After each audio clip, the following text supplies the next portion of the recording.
It's an odd time of day to be waking up. Yeah, I bet. It just feels so unnatural.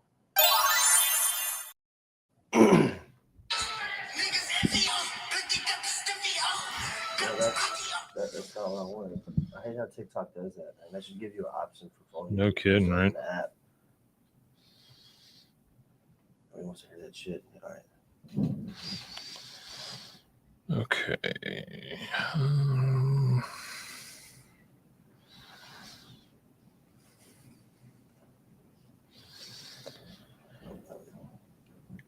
Hibby.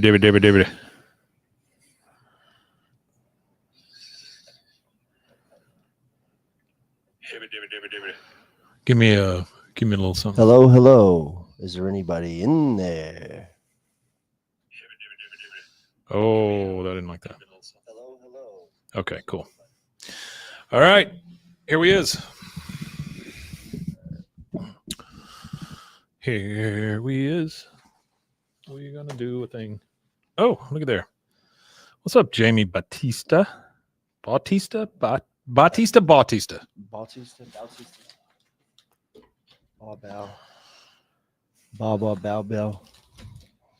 All right. We're going to talk about the new trailer on in the Friday episode. Yeah, we've got that coming up. Hey, Artie, what's up, man? Yeah, Made in Arlen. Yeah, I'm ready when you are then, Mike. You ready? Yeah. Okay. All right, here we go, guys. Hang on. We'll be right back.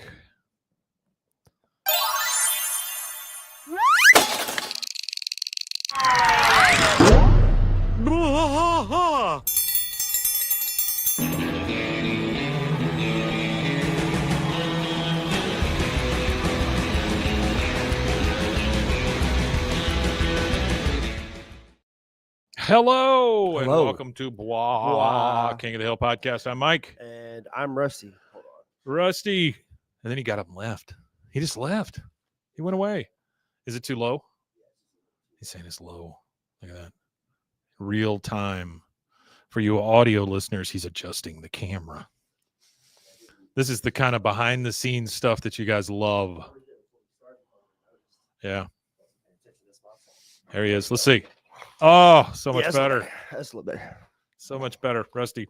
Hey, all right. So we have kind of changed our time. We're going to have to work around Rusty's new schedule. Yeah, we're a little different. I don't know. Friday is international. It might be good for them, maybe. International Gigolo, and so his time is different now.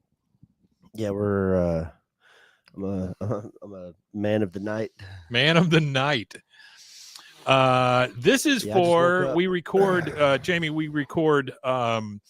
Our episodes. We do our full-length episode, and then we do a Friday episode. Yeah, Jamie's watched this before on a Sunday, so this is just us doing everything on the Sunday. Same thing as a Sunday.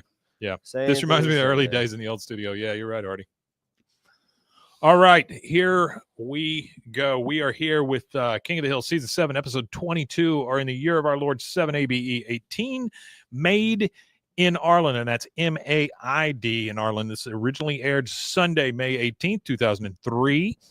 Khan reacts with horror when his mother becomes the Hill's maid and Bill's love. Bum, bum, bum. Yeah, it's a weird. This is one of those funny. It is a weird one. But this plays right into kind of what we were talking about with the whole Bill and the new trailer thing. Oh, yeah. Bill looks kind of. Yeah, we'll talk about that Friday. Bill looks rough. Bill looks tough. Okay, so directors Boo Hwan Lim. I'm probably butchering these, and I am so sorry. Kyung Hee Lim and Clay Hall, and writers, of course, Judge Daniels and Dan Sterling. Do we know Dan Sterling? Dan Sterling. I know he's done some more of this stuff. Yeah, he's an American screenwriter and television producer, obviously, but he's worked on. Let's see. He's worked on. Let me see. Animal Control, Panhandle, Housebroken, Last Man on Earth. Oh, really? Yeah, The Office. He did 16 episodes of The Office. Okay, well, there's your tie. I guess the thing that probably really got him on working with King of the Hill was he did 28 episodes of a TV show called Jesse before he went to King of the Hill. But he worked on staff. Right, he was a staff writer. Jesse from Friends? Jesse? No, it's a TV show called Jesse. It was Christina Applegate. Oh, I remember that. is created by somebody named Ira Ungelleader. Ira Ungelleader, love them. Love yeah, those Ira Ungelleaders. Same directors that cover all the Laotian-based episodes. Oh, okay, that's good to know. Yeah. Who covers all the Laotian-based episodes? He was saying it's the same directors. Artie was saying it's basically the same collection of directors that cover the Laotian ones. Work on it. Yeah, they. I'm pretty sure they do all of the really Laotian themed episodes. Everything that's all the episodes that are super Laotian themed. So I talked to a couple of people in Hollywood earlier today. Oh yeah, how'd they go? One of them was a guy named Alan Rifkin. You know that name? Alan Rifkin. Alan Rifkin? No, I do not. He made Mouse Hunt and a few other movies. Okay, made Mouse Hunt. Yeah, I made Mouse Hunt and a few other things. But what I did not know is I did this interview with Matt, the guy that works up here. And it was for the film festival that's coming to town, right? Yeah, so you have a film festival that's coming up soon, huh? Yeah, they had they took all of the old airport movies, so like Airport 75, Airport 77, all that, and they mashed them together and made one movie called Airports. Yeah, that's funny. It's very funny because and I've got a copy of it I can send you, but yeah, I want to see that. I'd like. It's very well done. It's like a mashup movie. But Alan Rifkin, what I did not know and I found out during this interview is he is one of the nerds from 16 Candles. Oh, I had no friggin' clue. Yeah, the Brat Pack. But like one of the original ones, like one of the ones that stand up against the wall with Michael Anthony or Anthony Michael Hall. Anyway, I thought it was pretty cool. I looked up those two other directors just to give a little bit of information about them. So there's two of them, obviously, and again, I'm not going to sit here and butcher their names, but Bwaaa Lim, he actually worked at a couple of companies. He worked for Rich Entertainment, Graz Entertainment, Fox Television, Nickelodeon, Bento Box. He's actually the most two other famous things he's worked on. I'm sure he's worked on a bunch, but the other two famous things he's worked on is Bob's Burger and Avatar: The Last Airbender. And actually, there is a episode called "Won't You Pee My Neighbor?" Pimai, which is another Laotian episode that he shared with Kyung-hee Lim, who is the other director. They actually won an Annie Award for Outstanding Individual Team Achievement for directing in an animated television production for that episode. That particular episode. But so he worked on those two shows, and then Kyung-hee Lim worked on. It's a really sick show. She only did an episode, but it's Drawn Together. If anybody's seen Drawn Together, it is an adult animated show. I remember Drawn Together. It's almost like it's almost like a Justice Friends, but with Ren and Stimpy feel to it. It's just got like a bunch of gross shit that goes. It's just like a real really gross adult show. But she did that. Bob's Burger, 15 episodes. Rick and Morty, 9 episodes. So Artie says Anthony Michael Hall, John Cusack, and Adam Rifkin. I blew my mind for some reason. All right. So season 7, episode 22, or 7 ABE 18. And all right, so we start off in the alley.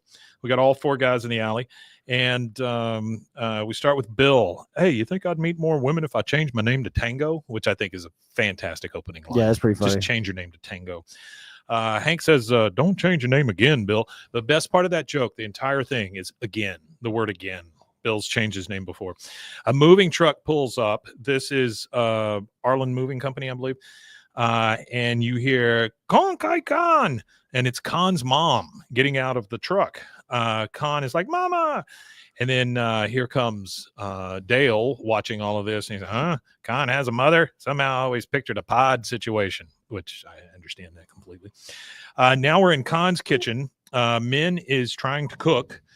And his mother, of course, being Laotian and being a doting mother. Well, I don't even think it has anything to do with being Laotian or anything like that. Well, what I was saying is like the kind of food she's making. It's just a mother-in-law thing. Yeah, it's just a mother-in-law thing. It reminds me of Ray Romano's mother. What was her name? I can't remember what his mother's name was in the TV show, but that's what reminds me of how overbearing she was in that show. Oh yeah, Marie, absolutely. That was her name, Marie. But she's trying to cook, and she says, "Min, you are very lucky to have a man like Khan to care for you. You must be sure always show your appreciation." She's and Min says, "Oh, what helpful suggestion! I do that right away." You can tell that Min does not like this lady. She's not a big fan. Well, they don't get along real well, but she can't really say anything. It's the overbearing mother-in-law thing. Yeah. You can't say anything, but you have to put up with it until it comes to like a boiling point, and you're all at like a family event, Thanks, and your Paul. mother-in-law pisses you off, and then all of a sudden you just blow up on her in front of everybody. Kind of thing. Yeah, it's a mother-in-law. And then you're the bad guy, but she's the one that's been pestering you for 2 years. Oh, sure. Yeah. It sounds like you've got some experience. No, I've never done that. No. She comes in. He comes in. He kisses Min on the cheek. She says, "Your stew looks nice, but I would just add a bit more oyster sauce for a richer flavor, if I may." And then they just kind of start struggling back and forth over the bottle of oyster sauce. And the next thing you know, the whole oyster sauce bottle's inside of it. Yeah. She goes, "If I may, I demonstrate. If I may." Connie comes in and says, "Oh, hey, Grandma, already?" And then she just leaves because she knows. I mean, she's been through this before. She's aware. Yeah. They both obviously dislike each other. Yeah. And all you hear is, "If I may demonstrate, if I may demonstrate." So she's just really fighting her over that oyster sauce. Khan leaves for work, and they're both at the door. And Khan says, "I hate to leave two such beautiful women, but I must go and bring home the bacon for you both." His mother says, "I will miss you, Koi Kong Kong." They go inside. Her mother just says, "I will go sit in the dining room for a while." And Min says, "Yeah, knock yourself out." Yeah, good job, Artie. She sits down to read a magazine. Now, this magazine, I feel like they could have tried a little harder because the magazine's title is Poolob. I don't know. Does that mean something? Poolob, P-O-O-L-O-B? But it's Poolob magazine she's reading. I'm assuming it's people, but maybe LA Ocean people. So she sees nothing. You said Poolab? P-O-O-L-A-B L-O-B. L-O-B. Yeah. I thought you said Poolab. Yeah, Artie, this is a good episode. So she hears a spray can hissing in the kitchen.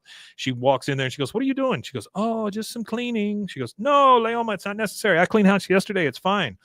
And then, of course, the mother again with, "If I may just demonstrate." So that is her passive-aggressive phrase for, "If I may just demonstrate." If I may just demonstrate. Let me just show you how I do things. Yeah, let me just show you how to do it. All right. Peggy comes out. She is cleaning the sliding glass doors on the back of the house, and she overhears the kind of the squabbling that's going on next door. And then she sees the mother's face come up over the fence, kind of like Home Improvement style, the neighbor kind of thing. I can't remember his name, but the neighbor. Yeah. And then she just kind of clears her throat, and Peggy looks over and goes, "Oh, well, hey, I'm Peggy Hill." She goes, "Leoma Susanusaphone. Miss Hill, I must respectfully say that you are missing an opportunity for the greatest cleanliness of your windows." I mean, she's already come all the way over there, and she's ready to clean her windows for her. Yeah, she's figured it out. Peggy's like, "I beg your pardon." She goes, "You use improper wiping motion. If you would allow me to demonstrate." And then she starts cleaning the windows. "I was a homemaker for 40 years, and I found that I truly enjoyed cleaning." And you just hear that, Wilson. There you go. Good job. Yeah, there you go. And she says, Peggy says, "Well, my favorite part of cleaning is being done, huh?" And she kind of laughs, and she goes, "Okay." She doesn't laugh. She goes, "Well, I see you don't relax by laughing." that's a rough thing. That is a rough thing. I see you don't relax by laughing. You don't relax by laughing. Leoma says, "If you find no joy in housework, perhaps you would do better with a housekeeper." She goes, "Oh," Peggy says, "Oh, well, I've had fantasies about it. Believe me, we just don't have that kind of money." Leoma says, "Please, Mrs. Hill, I would not charge much. You know my daughter-in-law. I really need to get out of the house," which, she does. That is funny. Yeah, you know my daughter-in-law. Yeah, I need to get out of the house. Blaming it on men. She goes, "Deal. You can call me Miss Peggy." I mean, that is so demeaning. That is kind of demeaning. It's like you look somebody in the face and say, "Call me Mr. Mike" or whatever. Yeah, I would never. That's what students used to call me. Mr. Some Mike. of them would call me Mr. Mike. Yeah, they never called you by your last name. They would call me. You seem like that kind of teacher that you're like, don't call me Mr. Hamilton. Oh, no, call me Mike. I honestly didn't care. I honestly didn't care. I just hated those teachers that you were like, where you would find out their first name and you would say their first name, and then they would just act like it was the worst thing on earth. It's my first name. It's probably like calling them a slur or something. You're like, Yeah, Charles, how are you doing? Yeah, my name's not Charles, it's Mr. That's right. Whatever. Yeah, I didn't do that. A lot of the times they would call me Hamilton.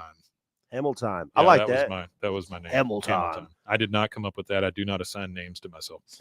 All right, now we're inside, and Leoma is cleaning the kitchen. She's Peggy says, and this you can see is the kitchen. There's a sink, there's an oven, the floor. She goes, yes, I like many kitchens I have seen. I will find my way. She starts. That's the demeaning part. Like Miss Peggy might be one thing. Well, she comes in and says, "This is a sink. This is the floor." Sink. Yeah. I mean, yeah. Okay. So Hank comes in and he looks at Peggy and he's like, "What is she doing?" She goes, "She's cleaning her house for practically nothing. That washcloth costs more than her." Good God. She goes, "Now get out before she changes her mind." And she pushes. That's Hank awful out. too. Yeah, that's rough. It's rough. Peggy's terrible. a piece of crap. Peggy's an ass for that. Next, we see Con inside with his. He's got his headphones on and he's playing his Casio keyboard. And he thinks that the lyrics to Axel Foley's or Axel F is Beverly Hills Cop, Beverly Hills Cop, Axel Foley gonna find those drugs. Was that out at that time? That's fantastic. Yeah. He kind of laughs, and then he sees through the window. Sure, yeah, you can. Don't call me Johnson. He sees through the window that his mom is taking the trash out over at the hills. He goes, "Oh, Mama gonna throw trash all over the hill lawn. How I love her."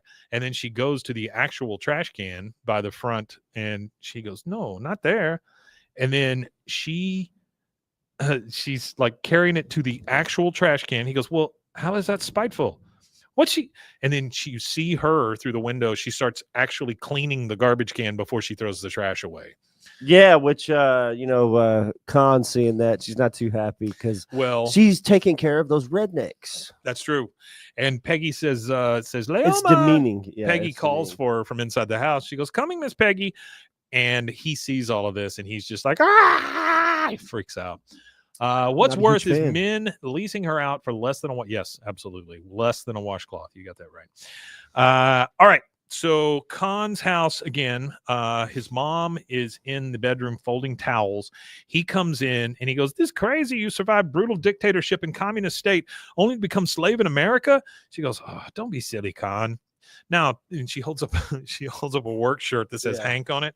And she goes, "Now, does this Hank name tag look clean enough to you?" He goes, "Ah." He's so frustrated. We got a guy in the TikTok chat. He said, even though Brian Belcher, he said, even though I've been watching KOTH since the beginning, he said, I never realized how horrible Peggy was until I listened to this and another KOTH podcast. Yeah, and honestly, I never realized how I didn't realize how awful she was until you start dissecting it episode by episode. Because when you're just watching it, you're not really, I don't know, you're not looking at it the way we look at it. You just think of it as like comedy relief almost, Yeah, you just think it's just something going, and then you really start to read like you're reading the script without the actual voice actor's nuance and stuff like that, and you start to just read the raw line without any emotion or anything attached to it. It's like reading a court document almost, like you start to understand what the words actually were. Yeah. And she's like the guy said in the email though, he said that she was there. She's there, so I guess that counts for something. Artie says, "I love when Con gets angry, similar to Hank's Bwaaa." Yeah, that's true. I think that's by design. Yeah. Yeah, he does that kind of thing. Now we're back in the alley. We got all four guys there. So we got Bill, we got Dale, we got Boomhauer, and we got Hank. And Hank says, "I just don't like the idea of having a maid. I don't even feel right having a waiter clear my plate," which I don't either, honestly. Dale says, "I don't mind, but I do that thing where I clean the whole table I put it all together and all that because with 5 kids, every one of our kids waited tables. Yeah, I'll scrape everything into one plate. Like if there's anything left, I'll scrape it all into one plate. I'll stack all the scraped off plates up, put all the forks. We went to a sushi and then place. I take away their tip because I just did half their job for them. He does not do that. Kidding. We went to a sushi place last night, a new place out in Hewitt, and there's one of the things I do want to do is recognize people with good service. And I know that's probably not my place to do it or whatever, but I'll try to. There was this kid, he was probably 15, 16 years old at the most, right? He's sweeping the floors and he's kind of cleaning things up and stuff. And I see him go over to one of the tables and he's putting out new napkins and straws and silverware down. Yeah, set every tables up. But I see him also, Gesundheit says already. I see him like lining everything up just right. And so after it, I was like, dude, I just went up and I said to him, listen, you're doing a good job. I don't know if they tell you that or not, but you're doing a really good job. I saw you straightening all those straws and stuff, because I mean, who knows if anybody tells them that or not? You know? No, absolutely. I just want the kid not to feel bad about the fact that he's got to sweep the floors. Well, I like to make sure that the person, like, it's one thing to tip the person that's like serving your table. Yeah. But I always try to tell them, hey, thanks for giving me good service. Yeah, absolutely. Like, it's not that good. Like, people always say, oh, well, good service is rare. I live in Texas. Southern hospitality is not rare in Texas. So there's a lot of good you service could get good service in a lot of different places that you go to. And generally, if you get bad service, is because the person feels underappreciated in their day, and they shouldn't project that onto a customer. True. No, but we all do it. It's hard to separate work and whatever problems you got going on outside. So just ask them how they're doing, and that's a big thing too. I think they sit down at the table, and the first thing people do, it's like, hey, how are you doing? Okay, well, let me get a water. Yeah. And it's like, I just asked you how you're doing as a server. They don't treat them like people. Ask me back. They don't treat them like people. When I worked in fast food, and anytime I did the drive-through, I would always say, hey, how are y'all doing? And they would always try to dive into their order. Yeah. And then I would say, no, I'm sorry. Hey, how are you guys doing? I would make it a point. I wouldn't even take their order until they answered something. Really? Yeah, I really wouldn't. I would not continue to take your order. And most of the time, people got the hint. They'd be like, I'd be like, well, hey, how you doing? They'd be like, well, let me get a. No, I said, hey, how are you doing today? And they'd be like, oh, well, I'm doing great. I was like, okay, well, what can I get for you? That's something you can only get away with in the South, I feel like. Yeah, well, I think that's something you can only get away working a shitty minimum wage fast food job. That's true too. Yeah, because the manager was on opiates most of the time, and the other manager was an alcoholic. Good for that manager. By the way, I got to tell you guys, I'm having neck surgery on Thursday. Oh wow! Okay. So this coming Thursday. Yeah. So the next weekend, it'll probably be you and Mason doing something. Yeah, we'll do something, or we'll do something remote or something. I'm just letting you guys know. What are they like? Super invasive, or they're just going? Yeah, I got 4 vertebrae. They're having to kind of do stuff with. Are they going to put like a rod or something in you? I'll have to wear like one of the neck braces. Yeah, my dad, he had something similar to that. He didn't have to wear a neck brace though, but they put a cage around his neck. That's what mine is. It's a cage. I've had it done before, and the guy who did it did a really poor job. So now I have all this pain going down my arms, and I have like alleviate bone all spurs and stuff. Yeah, he's going to go in and take care of it. My dad, he dove into a pool when he was in his, I want to say it is one of my best friends did that same thing, and he had hurt his neck. That during that time he hurt his neck, but he didn't think nothing of it. So after so he just like laid in bed for a week, and it felt better after that. Yeah, and eventually he was going through his cancer stuff in his back because he had to have surgery on his back too. But he had to have surgery on his neck and his back because they put a cage in his back and they put a cage in his neck. Yeah. So, well, this is the same guy. Thanks, man. I appreciate it. This is the same guy who did my back surgery like 20-something years ago. So he's about this tall. And he's kind of an ass, but he is an excellent surgeon. So that's all you need is an excellent surgeon. It doesn't matter if they're an the guy I went to who did my neck to begin with. When I went back to see him to tell him that it was still hurting, he goes, "Well, nobody ever comes back." I was like, "Man, you're either killing people or they hate you. One or the other. That's all this is." He was drowning them when they showed back up. Is what he was doing. He also had to pray with me every time I was in the office. Oh, he was. Yeah. You should have asked for silent. You should have said, "Sorry, sir," silent prayers. That's whatever. I don't care. So Dale says, "So why don't you fire her?" In response to Hank saying he doesn't even feel good with a waiter clearing his plate. He goes, because that would be more wrong than it was to hire her. He goes, nope, I'm afraid we'll have to keep her on now until she dies. Whoa. Hank is willing to keep someone in his house until she dies instead of having an awkward conversation with her. Yeah, that sounds Hankish. Up comes Con. Well, that very clever prank you play, Hank Hill. You take advantage of poor old defensive woman to spite neighbor. Wait till your mother come here on rocking chair tied to roof of car. Make her dance for a nickel, which is fantastic. I'll make her dance for a nickel. He screams in Laotian, just and then you hear a lot of laughter as he kind of storms off. You're dang old Con, and then you. Dale, I believe, has the greatest. Yeah, sorry, I didn't mean to interrupt you. I forgot to mention this reference. That wait till your mother come here on rocking chair tied to roof of car. That's a Beverly Hillbillies reference. Yeah. For those of you that don't know what Beverly Hillbillies is, which there might be a contingent in the audience. You know what? The movie is not bad. Oh, it's not a bad movie at all. The one thing that I liked about the movie is that they involved Buddy Ebsen. Yeah. They had him play Barnaby Jones or whatever it was. The didn't he play another show after that where he was Barnaby like a Barnaby Jones? Yeah. But wasn't he Barnaby Jones in that movie too? Didn't they have him as that role? He was like a PI or something like that. Yeah. I don't know. Yeah, it's been forever. Or a detective or something. Either way, that's a great movie. Hardy it says also has Dietrich Bader. Oh yeah, definitely. That's where I first met him. Dietrich Bader. I met him at a car show. Like I stood in line and remember I talked to him. I not talked to him, but I reached out to him on social media. To get him on the show. And well, he had said but he's just one of those things. Maybe he said and then try it again. I don't know. I'm gonna see if he has like a management agency or something I can get a hold of because he did some King of the Hill stuff. Artie says he doesn't want his doctor or his pilot praying before, which I agree. So now we got Hank on the couch. You never see this. Hank is stretched out on the couch in his sock feet. Yeah, and he's watching baseball. The weird thing to me is that Hank is like this on the couch and the TV's over there. So he's having to watch it like this, which is just odd to me. Like he's to the side, you know?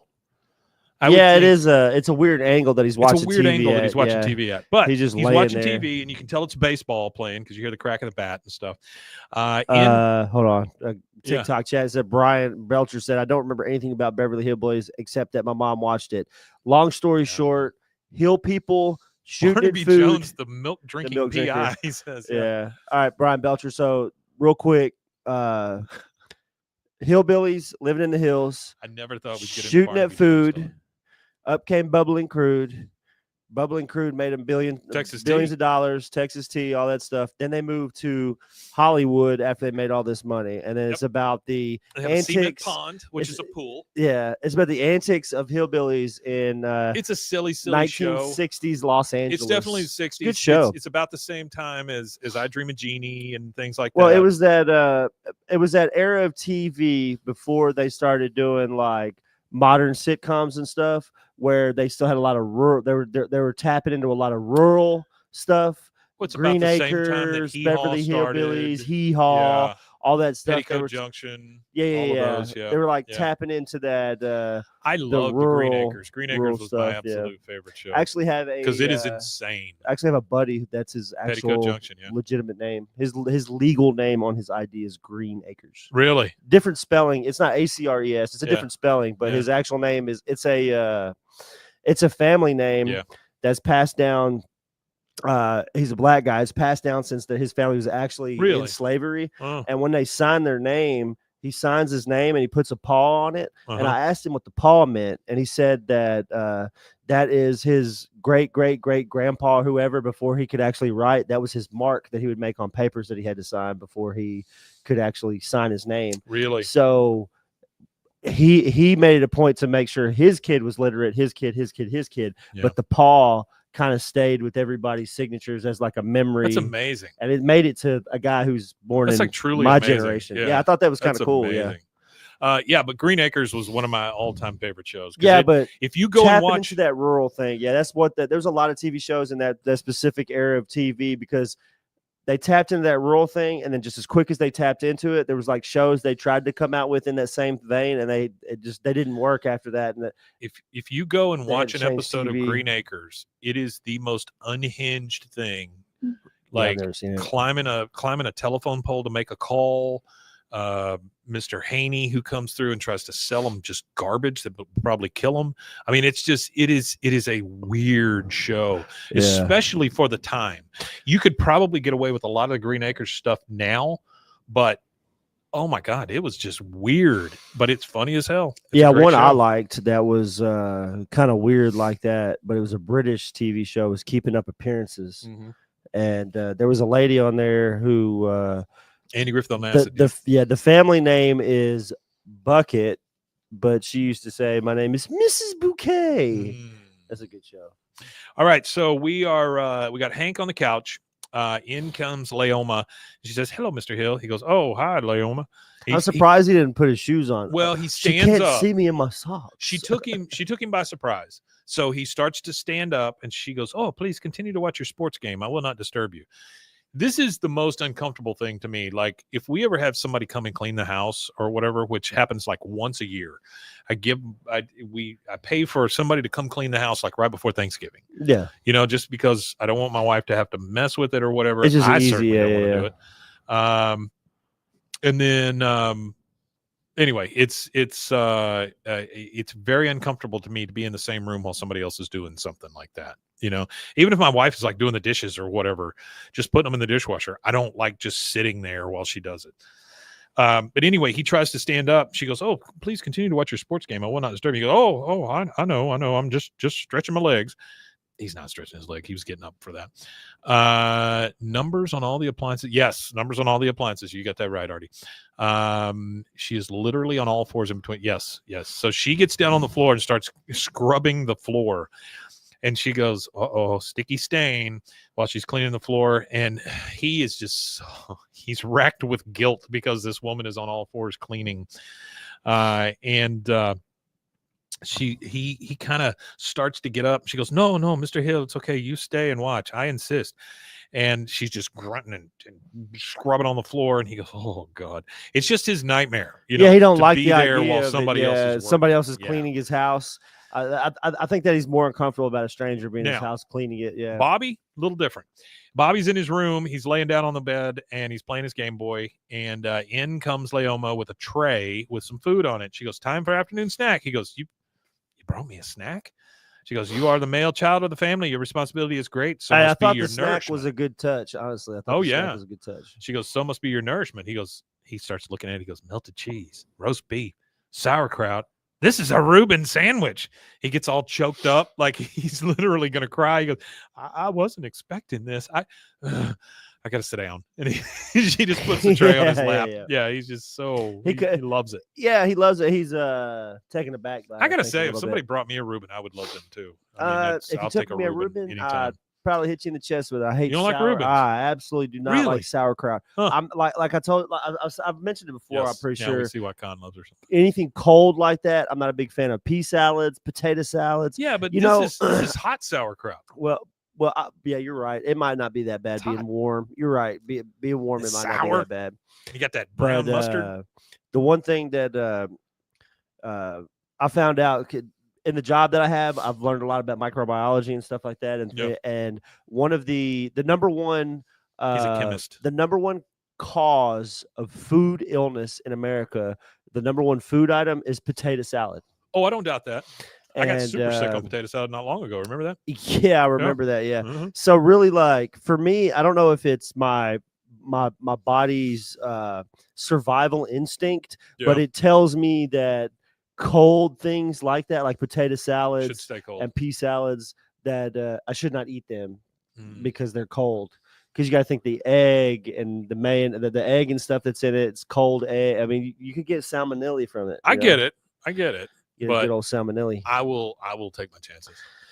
I really will. Well, Bobby took his chances and he got gout. Bobby did take his chances, but he was eating nothing but like pate. Like pate. Day. Pate is good though. Have you ever had liver pate? I don't want any on a nice piece of French bread. Yeah, that's delicious. I don't want it. All right, so now Khan is on his back porch. Min is laying out on a what do you call it? Like a deck chair or something. And she says, and she's drinking and she's reading another magazine. She loves to read her magazines. Yep.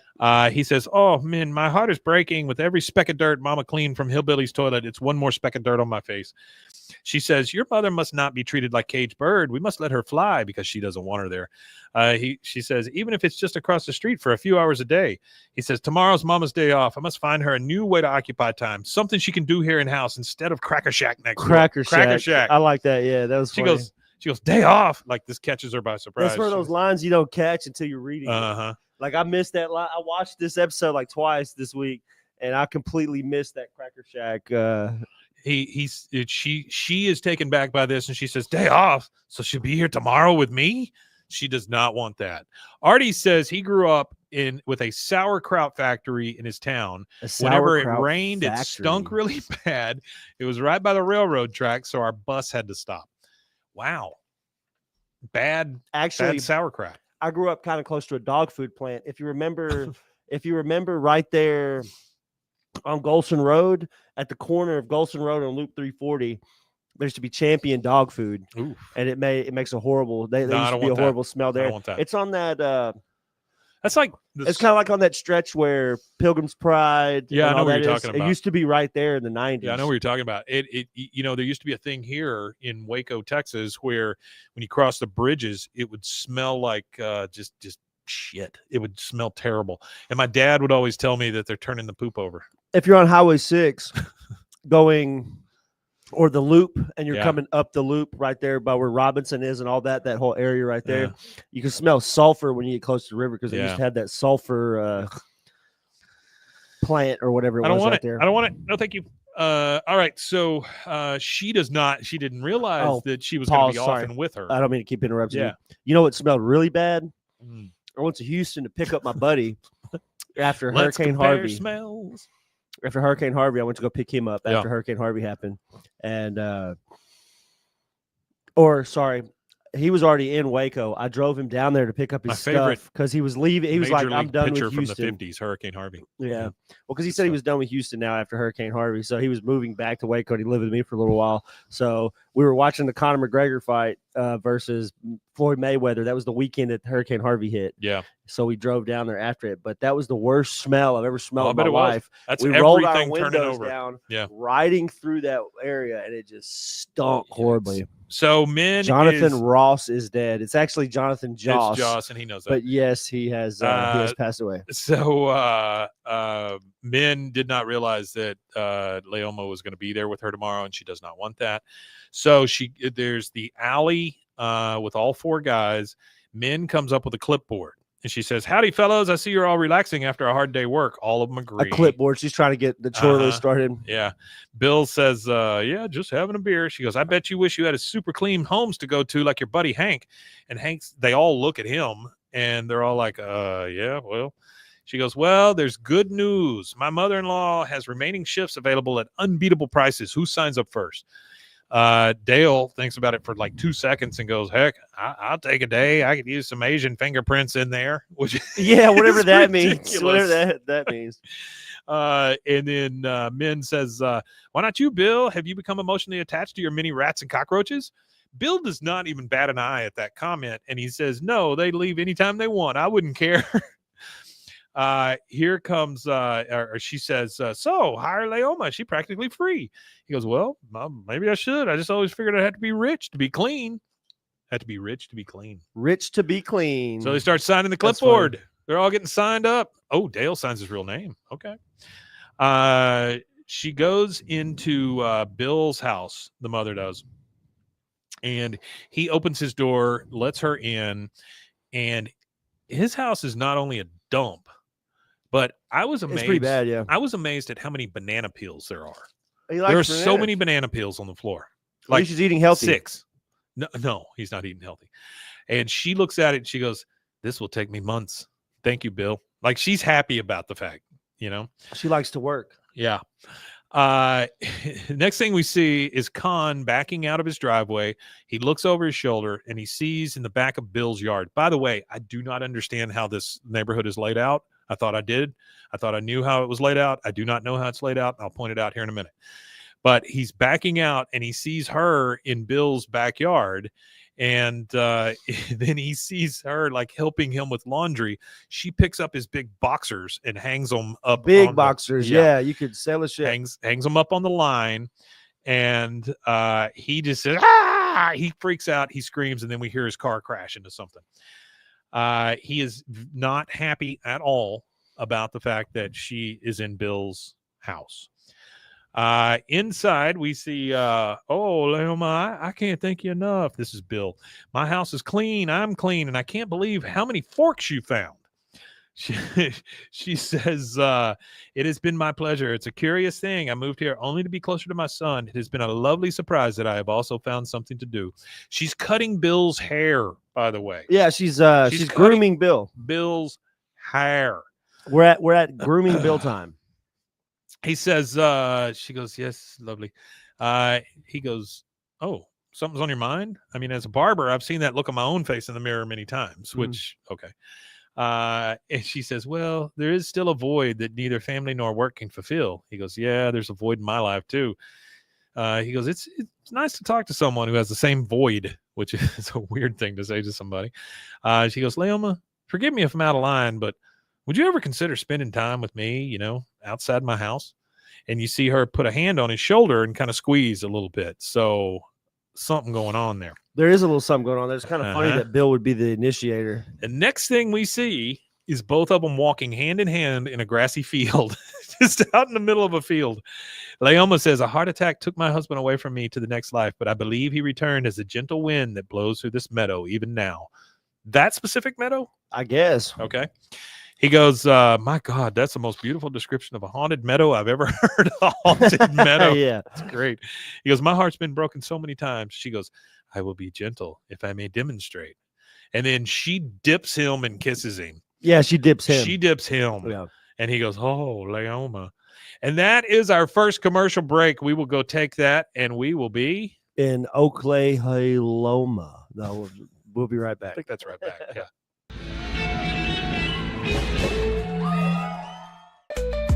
Join the Daily High Club, the premier destination for glass water pipes, vaporizers, and accessories. Since 2015, we've sold over 1 million quality products and teamed up with legends like Snoop Dogg and Tommy Chong. Ready to elevate your smoking game? Visit dailyhighclub.com for our El Primo subscription box or shop unique pieces today.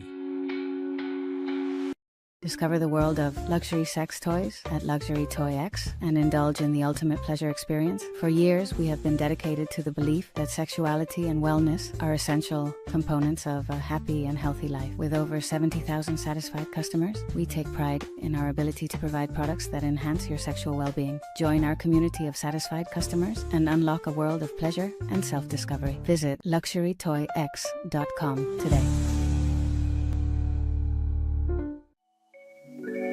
Cleanse your body of accumulated toxins and embark on your wellness journey at your own pace. At Global Healing, we provide premium supplements to help your body heal naturally. Combine that with OrganicHemp.com's top quality CBD for ultimate balance. Start your healing journey today at GlobalHealing.com and OrganicHemp.com.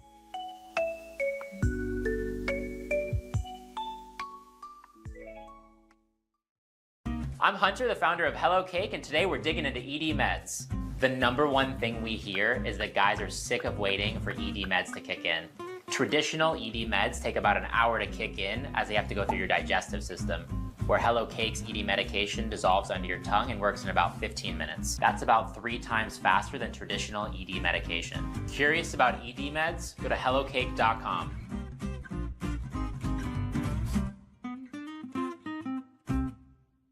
Relax with Hemp Delicious. Organically grown hemp, massively blended with delicious organic herbs, responsibly sourced for their holistic benefits. Each sip offers calming, antioxidant-rich wellness. Brewed just for you. Sip the calm with Hemp Delicious. Find your blend at hempdelicious.com.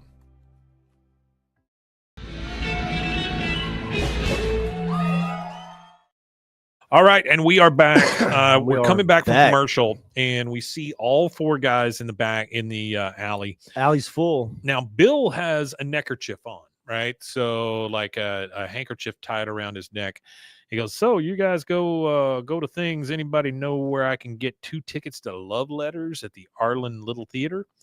Then you hear Dale say, good Lord, has your ass gotten so fat you need 2 seats? He goes, no, I have a friend. He goes, you can't take a pigeon to the theater, Bill. Like it's been a question before whether you can take a pigeon it's funny or not. they say pigeon like he's taking That's what I'm a saying. pigeon It's somewhere. very specific, a pigeon. He goes, for your information, she happens to be a lady, and we really like each other. I got to tell you, things got pretty hot and heavy last night. He goes, good one, man. Dang old this Boomhauer. And then you hear Hank say, oh, way to go, Bill. Anyone we know? He goes, yep, it's Con's mom. Everybody just like spits their beer out. So we get a spit take from all 3 of them. And then you hear Boomhauer go, God dang, man. And then Dale says, Bill, she's 20 years older than you. She's literally an old maid. He's got a point. My God, she's perfect for you. Congratulations, Bill. They all come around to it, and Bill's they all realize that it's not so Bill's bad. like, for Bill oh, to have thanks. a nice I mean, friend. I would rather have Bill happy than sad. I would rather Bill not be in my house. Well, that's true too. Whatever he's got going on. Hank says, so how does Con feel about all this? He goes, oh, we haven't told him yet. It'll probably take some getting used to, so we don't want to upset him until the relationship is on a surer footing. Boomhauer's like, dang on 9 o'clock, man. And he's pointing out the fact that Con is coming up pissed. He's storming up to the guys there. He comes in and says, Dotry, my mother get home 2 hours late last night. You work her overtime? And then all the guys are like laughing. They all start laughing. Yeah, they all start chuckling. He goes, I'm sorry, Con. We lost track of the hour. He goes, well, that's unacceptable. Every time my mother come back from your house, she's sweaty and exhausted. And the guys just start chuckling again. They're laughing. And then Hank's like, come on, guys, cool it. And then he says, from now on, you stop riding her so hard. And then even everybody just breaks the hell even down. Hank it can't hold that laugh in. Yeah. Stop riding her so hard. All right, so we're back at the Hill house. Hank goes into his bathroom, which whatever, and he sees Leoma in there cleaning the toilet. So the fact that she's in there cleaning the toilet kind of throws his stuff off. Hey, Rusty, how's it going? She says, you need to use the bathroom, Mr. Hill? He goes, no. I just, she goes, it's okay. I come back when you're done. He goes, no, really. I'll just do it later. She goes, I insist. You go to the bathroom immediately. I will wait outside until you have finished. I mean, now at this point, he's like, oh, God, okay. So he goes This in is there. funny right here. This He's line, trying to pee. And he goes, oh, you still out there? She goes, yes. Do you require assistance, Mr. Hill? He's like, no. Yeah, I mean, that's immediate. No. Definitely not. Now we're in the alley. We got Hank, Dale, and Boomhauer. And Dale is in the middle of one of his soliloquies. And he's like, for 3 years now, I've had show turtles, and I've never once put them in a show. I'm a freaking hypocrite. Up walks Con. He goes, any of you seen my mother? He goes, well, that depends. How are you receiving unspeakably awful news? Hank says, Dale. Con then hears his mom laugh, and he sees her and Bill coming out of his house. Now, what we can see before Con has really clocked this is the fact that Bill is in a tuxedo, wherever the hell he got that, and she is in a gown, like a ball gown, and he goes, oh, there she is. Wait a minute. That's not her housekeeping outfit. And then you hear both of them kind of giggling. Bill spins her in the driveway, and you hear from both of them go, wee. He goes, wait, what do you do that for? And then they start kissing, and Con passes the hell out, just right on the ground, face first in the alley. Yeah, he couldn't handle that, I guess. More than he could bear. Dale looks at it and says, anybody want to watch the game? Then they all just leave. They just leave Con. Just leaving their face right first. Yeah. All right, now, they just walk away from an unconscious Con. You got it. In Con's, Con is in his mother's bedroom now, and they're talking. He goes, why, Mama? Why not instead become bag lady or actress in pornographic film? Why must you humiliate me in worst way imaginable?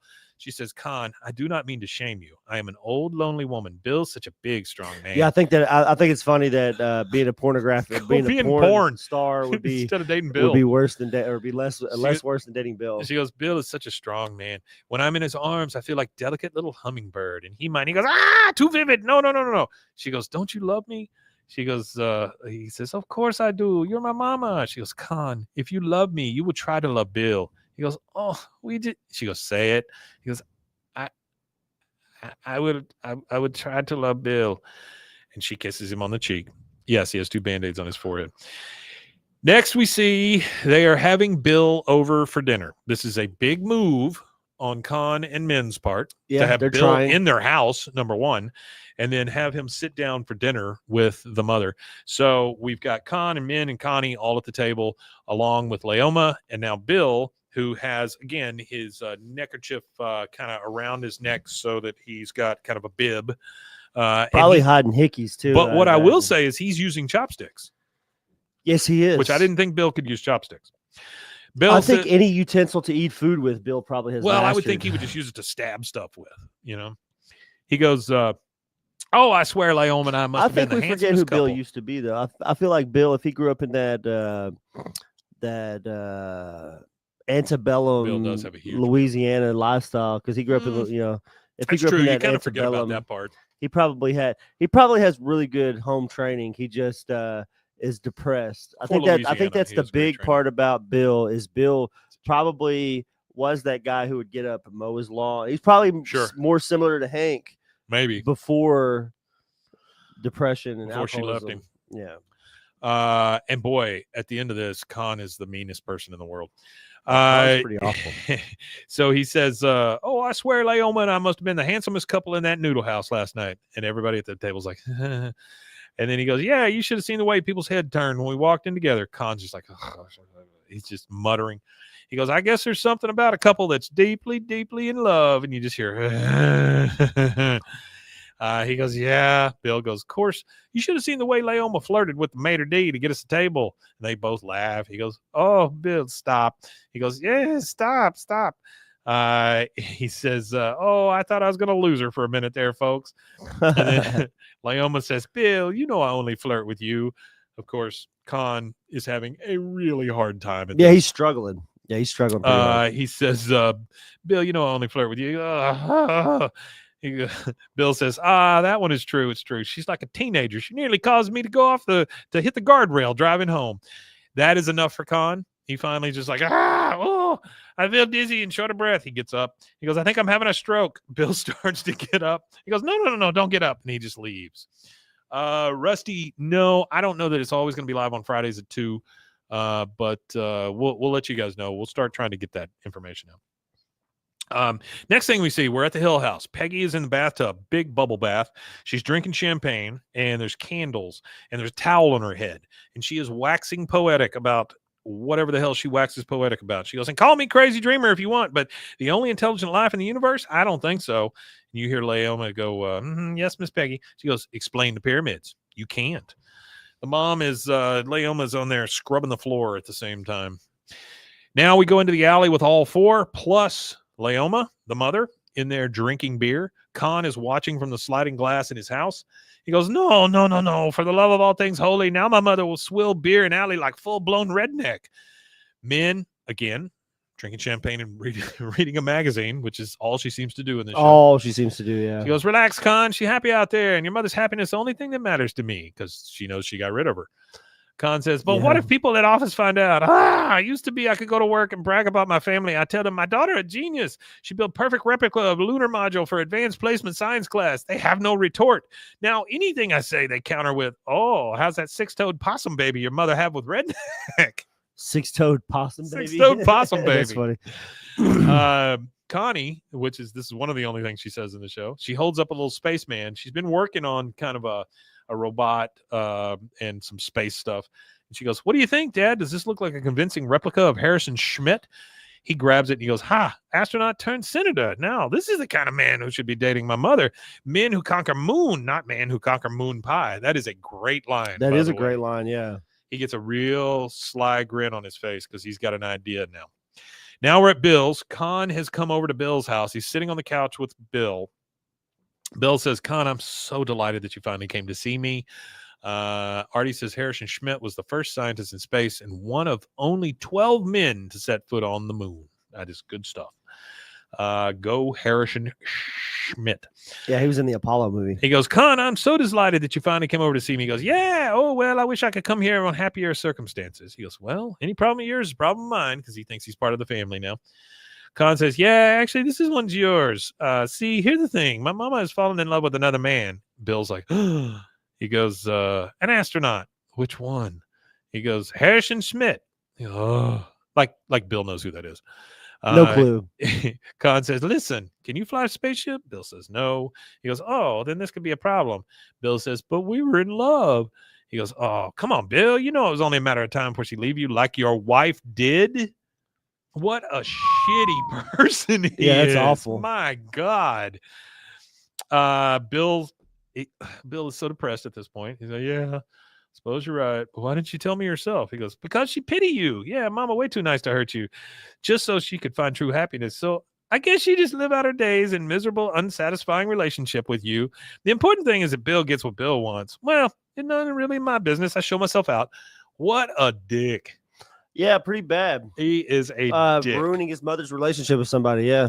Bill's like, yeah, okay. He's Bill's so not depressed. Bill's not like an extremely horrible All person. I wrote down here is Khan is an ass. Yeah, Khan's pretty asshole for that because Bill's not like She a would horrible not meet person. Harrison He's just Schmidt. he just needs a little TLC. That's the thing. Clean up. Like if Bill had any sort of pride in himself, he would be like, where in the hell did she meet an astronaut?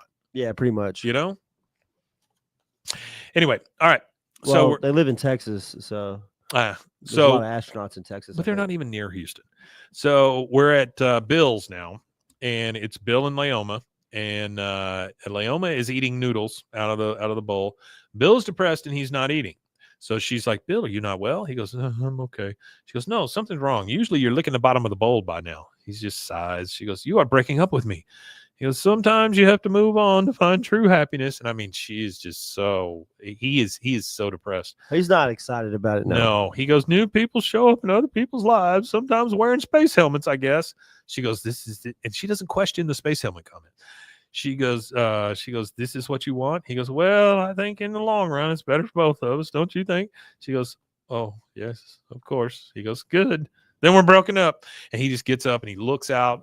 It's nighttime. So he looks out and he's looking up at the moon. He goes, there's a full moon tomorrow night. Now I guess you can enjoy it with someone who's been there. And he just starts crying. She starts crying. Yeah. She leaves bawling. Bill is bawling. She runs back to Khan's house just crying and crying. Here is the absolute worst thing. Khan says, what a rush. Maybe next time I break up Hank and Peggy. Yeah, that was pretty bad. Yeah, that was awful. That was awful. Yeah, I didn't really. That was rough. a tough line. Yeah. But that is going to take us to our second commercial break. We'll take that real quick, and we'll be right back. There it is. OsleyMD.com. I've always had thin hair my whole life. It breaks off at a certain length. In the last 6 months, I've noticed it just really bad. I mean, you could totally see it. I wear a hat a lot. I tried several different products. My experience with the Bosley MD hair regrowth kit was amazing. It was easy to use. It let me take off my hat. I could go in public and have my picture taken and feel normal again. OsleyMD.com. Farmhounds offers natural treats and chews made with quality products that support family farms, regenerative agriculture, and humane farming practices. Give your dog the best with wholesome, organic ingredients that promote health and happiness. Shop now at farmhounds.com. Introducing Muck Off's classic pink bike cleaner, powered by revolutionary nanotechnology that breaks down dirt and grime on a microscopic level while protecting your bike's delicate finish. Developed by our mad developer Alex and tested by riders, our products are made by riders for riders. Discover more at us.muc-off.com, where we break the mold to bring you the best in bike care. Protect your online privacy with NordVPN. Browse securely, access content from anywhere, and keep your data safe with military-grade encryption. Whether at home or on the go, NordVPN ensures your digital freedom. Stay secure. Download NordVPN today at nordvpn.com. That's NORDVPN.com. Looking for tickets to the hottest shows, games, and events? Ticket Liquidator is your one-stop shop for great prices, no hassles, and guaranteed tickets. Since 2003, we've been connecting buyers and sellers, providing access to sold-out events at prices lower than most secondary market options. Whether it's sports, theater, or concerts, our massive nationwide network ensures you get the tickets you want, guaranteed. For the best seats at the biggest events, start with Ticket Liquidator today at ticketliquidator.com. That's TICKETLIQUIDATOR.com. Ticket Liquidator.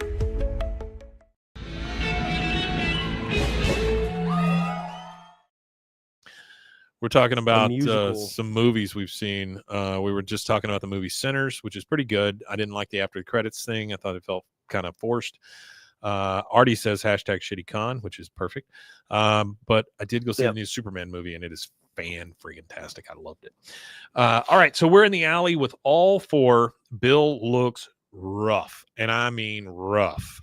Yeah, Bill's not taking it too well. Oh, Bill boy. Bill doesn't really handle these kind of things very well, as we know. And as this we've is the seen. part that plays into the new series, because if you've seen the trailer, you see what Bill looks like. Yeah. So Bill looks kinda immediately regresses. You're absolutely right about that. So Bill is just like, he's just standing there. He's all stained. He's got stubble already. He looks terrible.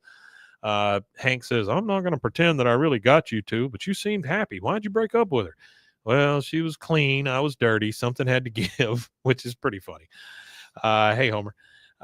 You get Dale saying, you'll get a new woman soon, Bill. Remember, you scored with an older chick. You're the man now. Oh, no, wait. I was thinking of high school. Sorry. That's great. I love that. Great line, yeah. I was thinking about high school. Sorry. Yeah. Now we're at Cons, and he comes into her room. Mama, time to trim my ear hair. And he sees her.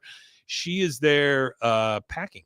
She's putting stuff into a She's suitcase. getting ready to go. Yep. She don't want He to goes, be here. oh, you're doing laundry. Good. Min refuses to iron my socks. She goes, no, Con, I am leaving, though I will try to get a few loads done before I go. She hands him a pamphlet.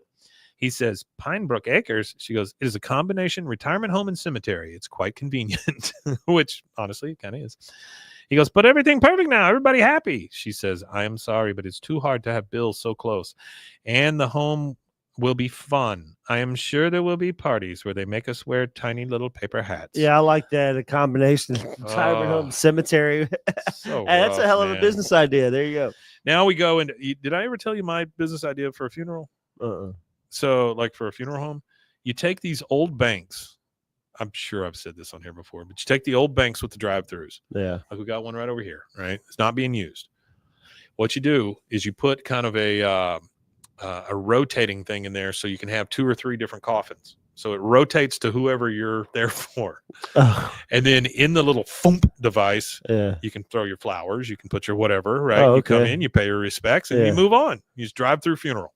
Oh, drive-through funeral. Right? Now, one of the things they said for, I was reading some investment stuff. One of the things they said that will be, I guess, like big soon is there's going to be like a lot of people dying, I guess, from whatever generation's the oldest right now. Okay. And they pretty much said that buying large pieces of land and having them, what they call it, licensed to be cemetery land or whatever you call it, and then start selling plots. Again, I would start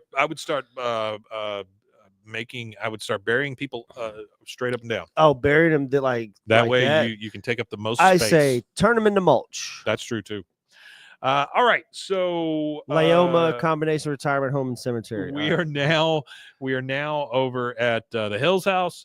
Peggy's pissed off. She's checking her roast. She goes, oh, still undercooked. Unfreaking believable. Damn that Leoma. She just waltzes into my life, teases me with labor and slave wages, and then runs off to nursing home. Yeah, they all got too used to Leoma cooking. There's hashtag cleaning. Shitty Peggy right there. Yeah, hashtag Peggy. You might. Bobby suck. comes in, sits down at the dinner table, looks at it, and goes, no soup? Where's the fish course? This isn't right. I'm the firstborn male.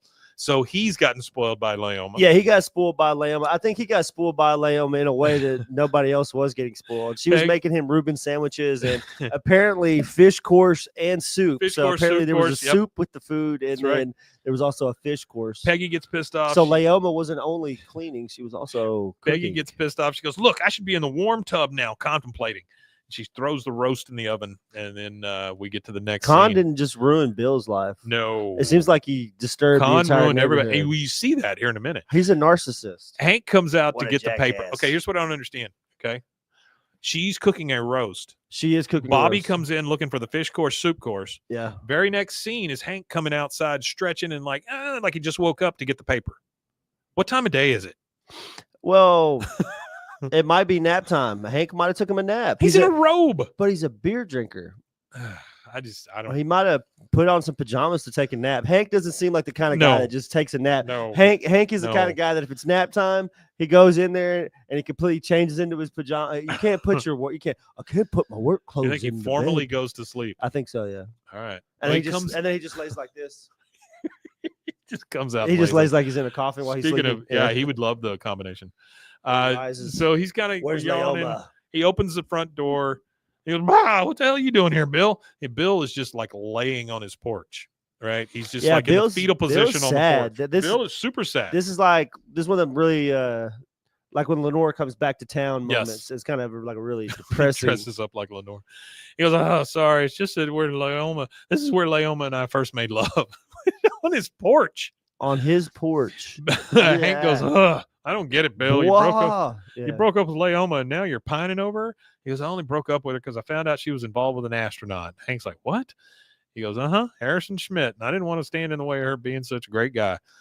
Hank says, "Look, I don't know anything about Harrison Schmidt, really?" He goes, "Well, look, whoever it is, you just have to go to Leoma, somewhere far away from my front stoop, and make sure you tell her how you feel about her and that nobody can take care of her better than you." And then he gets sound the paper. advice. Yeah. He goes, "Yeah, but Khan said," he goes, "don't worry about what Khan or anybody else says. You got to go take your best shot. Then if she chooses someone else, well, at least you tried." That kicks in for Bill. And Bill, for the first time in a long time, has a very it's like there's positive outlook. Well, there's those few moments. He knows there's a chance. There's few moments that King of the Hill where Bill kind of like his nuts kind of drop a little bit, and he's like, "Yeah, I'm Bill. Yeah. Like, what's going on here?" He's like, Bill it's kind of like he snaps out of the fugue state he's in that makes him like this overweight, depressed Bill, and he kind of goes back to reverts to his old self. Desdemona points out that Hank built his and her coffins. Oh, the episode where Hank built Bobby's coffins. 13th birthday episode. Yeah. All right. So Bill, for the first time in a long time, is happy. And he goes, "You know what? Look out, spaceman." And he takes off running. He goes, "Bill Dauterive coming through." Next thing you see, which I love this part of it, is Hank picks up the sprayer and sprays off his front porch. They should have used Elton John's Rocket Man somewhere in this episode. Sure. That would have been funny. Very expensive. Next thing we see is Arlen Moving Company is back. You think so? Front of, oh, yeah. Oh, speaking of Elton John and speaking of Elton John, this kind of is related to Elton John, I think, because they're both from the same country and they make music. I watched that Black Sabbath last concert.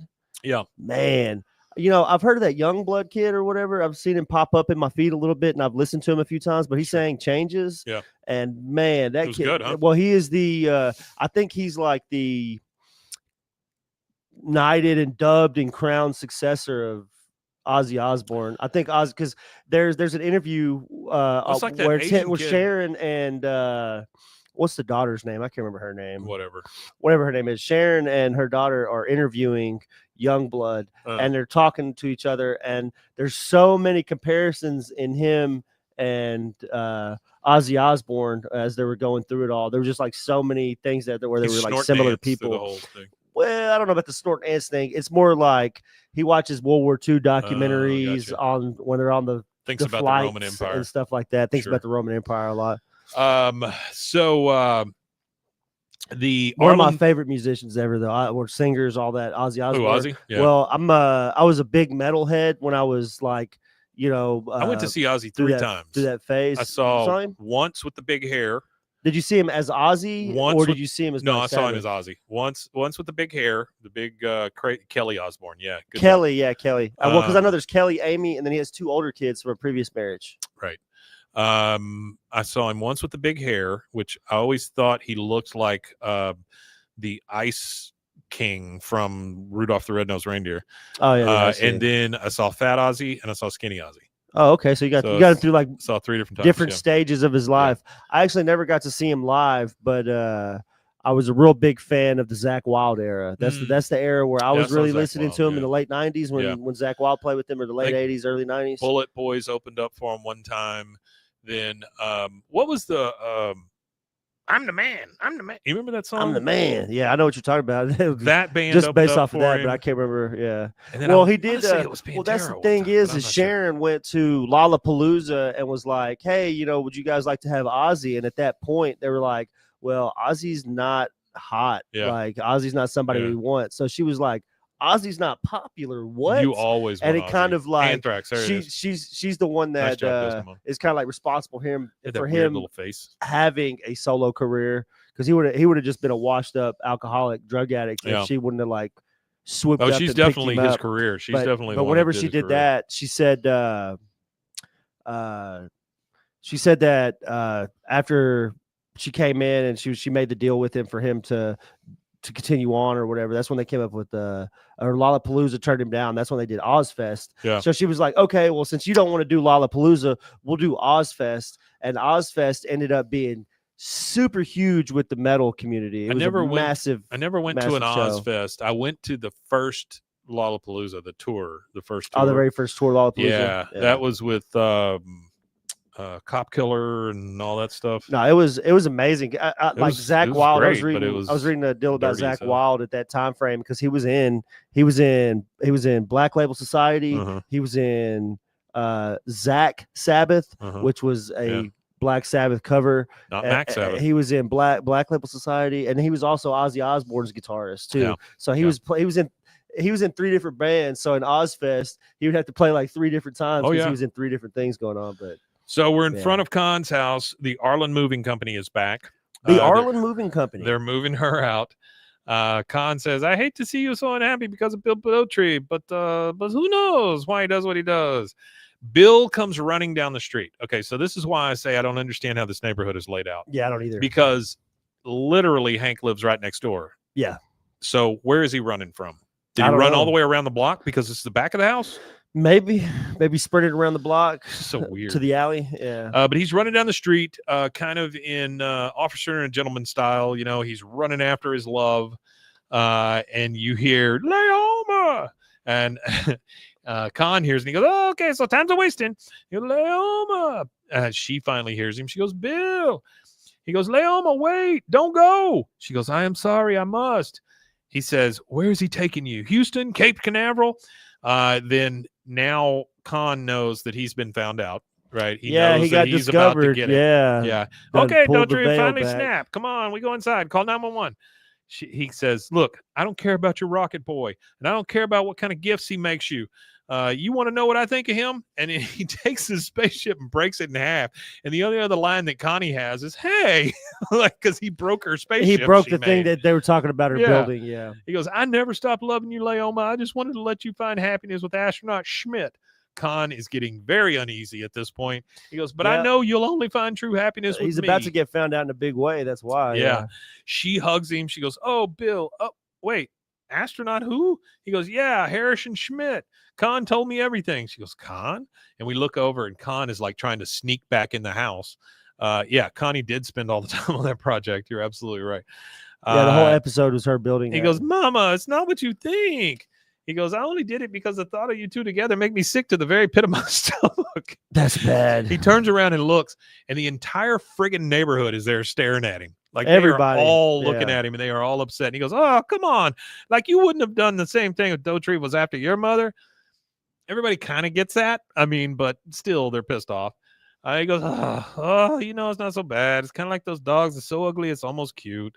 And then those two kiss. We get credits, and that's it. Boom. That's the end of season. After the credits, 7. we hear, sticky stain.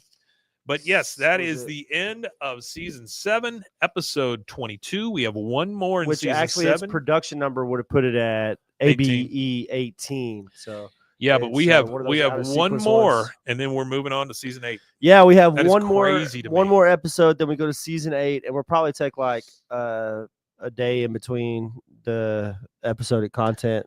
Artie says Leoma is mentioned in the next episode by Bill as his girlfriend, but she's never seen again, but she's mentioned 3 other times, which that's really good information. Yeah, because the next episode is The Witches of East Arlen. Ooh. And I want to say that is it's ABE 19. I think it's like the one that I think it falls into production right after. No, it's actually ABE 20. So ABE 20 and then ABE 19 is actually probably in the next season because it doesn't show on this season. It's probably somewhere in actually episode 6 of the next season is actually 7 ABE 19 in the production order. So it Akira Doc Holiday. It's kind of way out. Is that like the anime Akira? Is that what we're talking about? I see one of the users, Akira Doc Holiday. Somebody said Akira Doc Holiday. Yeah, Akira Doc Holiday. I didn't see that is a great mashup of the two. Yeah, if that's what that is. You want to tell them where they can find us if they want more of this nonsense? Yeah. So if you're watching live on the YouTube or the TikTok, hang tight. We're about to do a Friday episode. But if you're not, you can find us at youtube.com/@BWAAAKOTH. You can find us at TikTok at the same BWAAAKOTH and most other social media.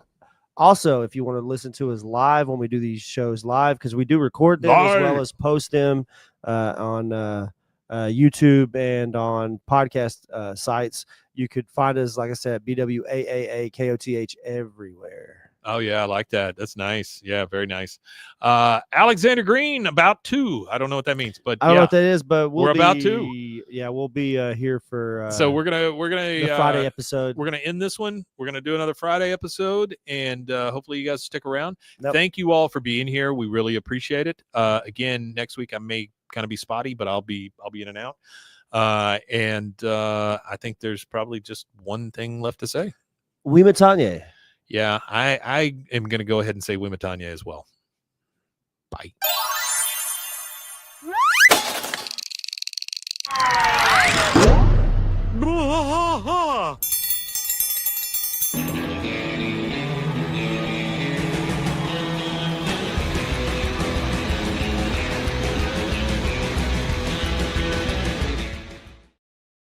Desdemona.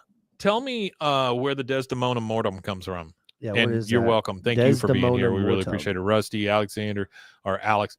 We're about to do our Friday show. We're about to do Friday's episode. Which is just going to be Holiday. Thank you for being here. Artie, as always. Rusty, thank you so much. Let's see, who else do we have in here? Homer, Othello. Thank you. I thought that's what it was from. Desdemona from it's from Othello. Yeah, gotcha. Yeah, nice job. All right, if you guys want to stick around, we're going to do a Friday. We're going to go over the casting of Ronnie Chang for Khan, and then we're going to talk about the trailer, and we will play the trailer.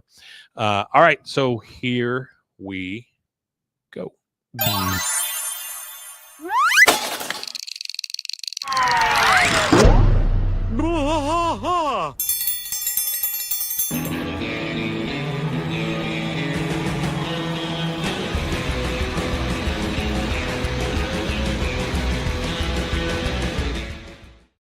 Hello, and welcome to Bwaaa, King of the Hill podcast. I'm Mike.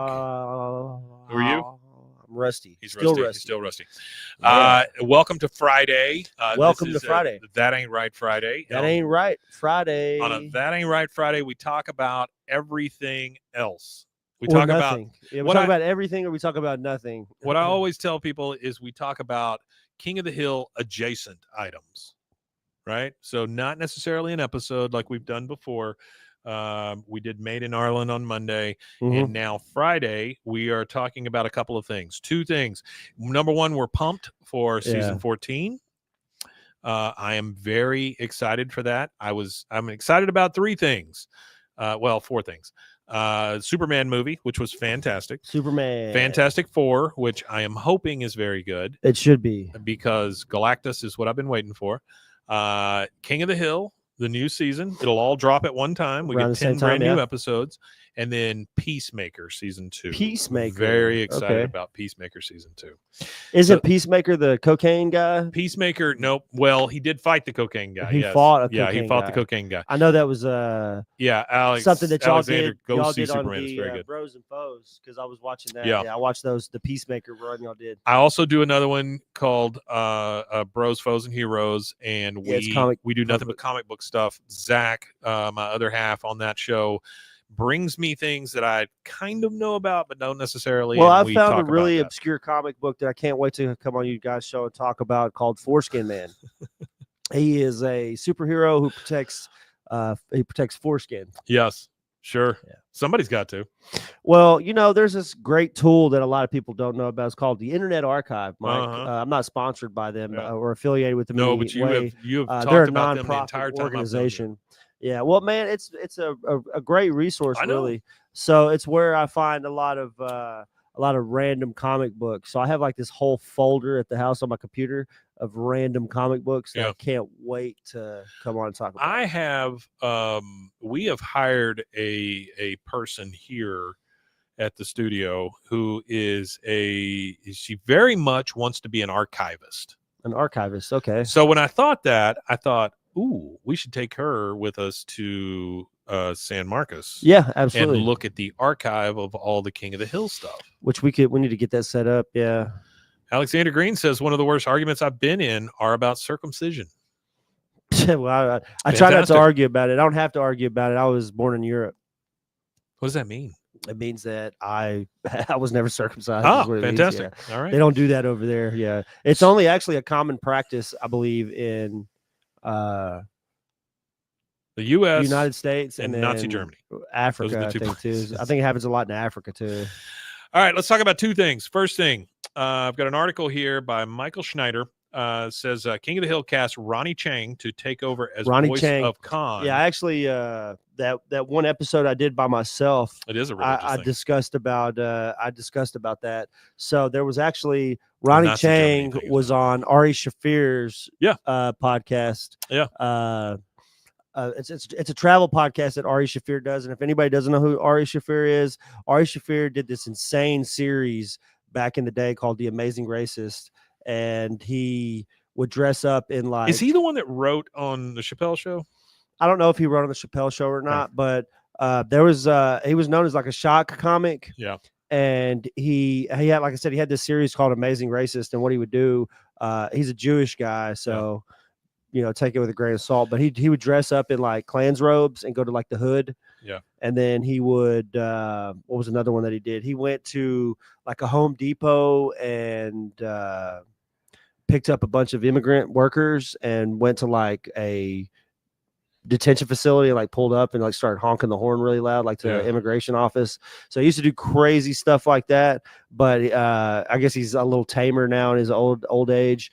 Not really, because like he whipped his dick out on stage and all kinds of weird stuff. Yes, he was in Megan and he was in Crazy Rich Asians. Rich Asians, yeah. Both Ronnie Chang was in both of those. Comedian and Daily Show. He was also Daily Show. Yeah. Ronnie Chang has joined the cast of Hulu's upcoming King of the Hill revival, taking over as the voice of fan favorite Khan, Susan Newsomphone.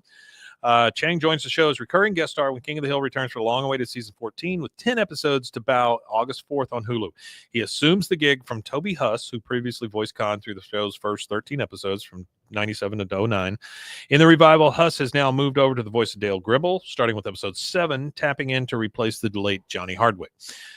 Which, honestly, if you're going to give anybody Dale's voice, I'm glad they gave it to Toby Huss. Yeah, I am. He seemed very pumped about doing it. Yeah, he did. He seemed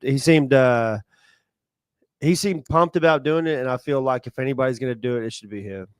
Khan is married to Min and father to Connie, both of whom are voiced by returning Lauren Tom. She was in Austin. She was very excited about this new stuff.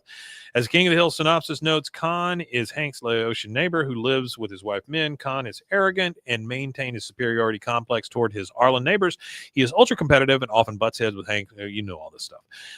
He attempts to win in life. Chang actually let his casting slip in December when he recorded a podcast with Ari Shafir, but the news hadn't gone wide until now. Besides The Daily Show, The Busy Star's most recent Netflix special, Ronnie Chang Loves to Hate It.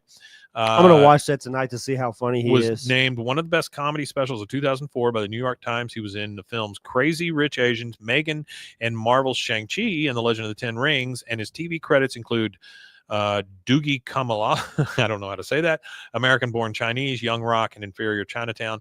He'll next be seen in the Peacock series The Miniature Wife. Season 14 cast of King of the Hill includes Mike Judge, Kathy Najimy, Pamela Adlon, Johnny Hardwick, Stephen Root, Lauren Tom, Toby Huss. The 20th animation series comes out from the executive producers, Mike Judge, Greg Daniels. We know all this stuff. Mm-hmm. Here's the log line for the series return. After years of working a propane job in Saudi Arabia to earn their retirement nest egg, Hank and Peggy return to a changed Arlen, Texas to reconnect with old friends Dale, Boomhauer, and Bill. Meanwhile, Bobby is living his dream as a chef in Dallas and enjoying his 20s with his former classmates Connie, Joseph, and Chang. So I think it's great. I think that they're casting people of color in those roles, which is great, because I think it's really hard to pull that off if you're a white guy, and you probably don't have any business doing it. So there we go. Another article I have here is by George Mariston. It says King of the Hill revival's first trailer shows an unrecognizable Bill, which really caught Rusty by. Yeah, that was one. surprise. I thought it was kind of funny. Yeah, I didn't expect him to do Bill that way. I thought Bill would go the other way. I thought he would like heal himself, but apparently Bill goes off the deep end instead of healing. It says more of Bobby's Restaurant and Hank Hill trying to keep up with an ever-changing Arlen. Yep. Let's watch the trailer real quick and see if that gets us demonetized. Oh, man, look at that. Return of the dang old king, man. No, it shouldn't get us Oh, demonetized wow. if we're talking over I'm it. getting but- a and, hug. like, pausing it Okay, every so often. emotional. Like that part right there, him hugging him. Can they hear us while this is on? Look at that. Go a little. Yeah, the overweight Bill. World has changed, Dad. I don't watch know how to Upload? kick someone's That ass one's funny over too, Zoom, right there. The but TV I'll show figure it Upload? out. No, I never seen Huh. that. Okay. I think that's funny too, right there. I paused that. It's like a Doesn't know where to go. matador. It's like a female matador. Yeah, he doesn't know which one to go into. Now, the fact that That's obviously a Spanish themed restaurant. You can see like the cathedral right, Right. there in the deal. Yeah. Alexander Green says, I think it's a flashback scene from where the Hills left. Maybe so. Could be. Maybe. Uh-huh. I don't know how to kick somebody's ass over Zoom, but I'll figure it out. And that's That's is a solid fantastic. I line. love Yeah, that. that shows you that the writing is still going to be good. Yes. I like that. Yes. Are we all gender? Are we If I all start, gender? I'm going to Yeah, give I you like a 4. That way it gives you something to work towards. If you ask me, 5s should be rare. that. What in is that? this Can you world. rewind We that and sure pause are. it right there where the car is? Because there's like something on the side of the car. I don't know If you can honestly. do that, I don't know. Oh, here we go. Work towards. Right there. What does it say? Trip. Okay. TRYPP. TRYPP. Yeah. Isn't wasn't there somebody named Trip? Yeah, that was what's his face? You know how his name was spelled? TRIPP. Yeah, There that you was go. what The pig all farmer. right. Yeah. The pig farmer. Yeah. No, I thought Trip was the pig If you farmer. ask Oh, me, maybe. 5s should be rare in this world. We sure are. What's I that do episode? not want to be conceited. Pygmalion. Pygmalion. Is it Pygmalion? Where they Yeah. where Is his name Trip? I don't remember his name I being thought Trip. that was a family name. Rusty Yeah, I don't says know. Larson. Maybe. Oh, But Larson. I have been Yeah, told yeah. my whole life I'm a 5. Trip Larson. Yeah. She's been told her whole life she's a 5. Who told her that? That's a little rough, Yeah, but who yeah, told her okay. that? I'm your chef, Bobby Hill. I like that. Dang it! Yeah, Nowadays, Trip Larson, beer that is was good. fruitier, bolder, more assertive. I've I been like this drinking right beer here. This part right here I really like because it shows that the family tradition, it's a family Yeah. tradition. Yeah. It shows that the family tradition kind of passed on. But I cannot wait to see this episode because you know how Hank gets. Oh, he, yeah. he gets hyper focused like he's Yeah. got autism on something and he Yeah. just zooms in on it. So I bet you Hank becomes one of these artisan beer. This like, is about the crafter beer, guys. yeah, and then he I starts can't making his wait own to beer. watch Hank make craft beer. It's Yeah. gonna be great. Beer Speaking of is craft beer, Hang on one second. bolder, more assertive. I've been drinking beer for 40 years, and I never wished once that it tasted more like fruit. That's pretty true. yeah, that's true. I'm not a big fan of all the IPAs and all the weird No, stuff I in hated here, honestly. IPAs when I was drinking. I just Yeah, can't. I don't like can't all take that the fruity hoppy stuff, but there is Blue Moon I liked. well, I'd previously researched this because we did hear about there was supposed to be an Alamo beer coming out. Yeah. Well, before all the stuff they released about it recently, there was like a rumor that the company was going out of business and that they were filing bankruptcy. Did you see that from Marty? What's He says WCO.TV. Oh All yeah, yeah. cartoons ever Yeah, no, archived. yeah, that's one. That's of those fantastic. bootleg cartoon sites. Yeah. No, I know what he's talking about. But dang, I lost my train of thought. It's all right. I'm going to watch Dale crawl out of this trash can. No, you're good. You go ahead. I love a dance with clear rules and instructions. Bobby wants to bring that new girl over for dinner. The vegan? What the, The hell am I vegan? supposed to feed Yeah, her? the Can't we just vegan. put some grass in a bowl? I cannot man. believe they're allowing it to happen openly in the streets. Fake sport, man. You got to tackle something, man. The thing they don't tell you about retirement is there's so much time to fill. Honey, you do not need to get up at the crack of dawn every morning. Peggy, I didn't retire to sleep my life away like some Nepo baby. Nipple. He says baby. Nepo baby, which Yeah. is nuts to me. It's Bobby. Hello, honey. So glad you called. Are you Oh, eating no. something? Let me hang up and call back.